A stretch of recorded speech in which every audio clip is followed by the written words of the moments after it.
Allora, novità, c'è un'apertura, un minimo di apertura c'è, ma per un numero limitato di persone. Da parte del questore che è stato presente al secondo incontro, perché il prefetto lo ha chiamato. Abbiamo fatto 2 incontri ora. Prima eravamo andati via per la verità e poi ci hanno richiamato.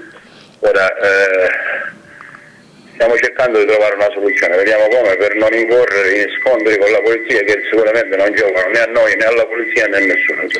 Quindi voi cosa farete? Il 13 andrete lo stesso ai caselli? Io credo che faremo una cosa che ancora, vi dico, non abbiamo deciso, perché c'è stato questo incontro interlocutorio, ora vediamo quello che succede.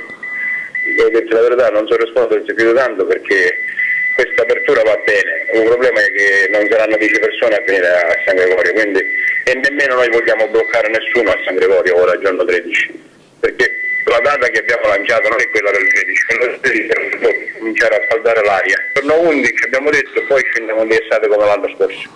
Tieni presente che a tutti i siciliani che sono contro questa operazione io chiedo che ci suggerisca qualcuno una soluzione per ascoltare su problemi come quello della Serit che sta massacrando imprese e famiglie, giusto? E quindi lì vogliamo una risposta subito, vogliamo una risposta sui controlli sulla merce che viene da fuori, quindi nessuno vuole risponderci. A questo punto se si arrabbieranno, se danno disagi ci dicano pure però cosa dobbiamo fare per farci ascoltare. Anche se il 13 insomma ci saranno delle restrizioni, andrete comunque lì a manifestare? Fra oggi, stasera, perché ora devo andare a parlare con alcuni che sono già a San Gregorio, che hanno iniziato lo sciopero della fame, e quindi perché si sono visti vietata questa cosa.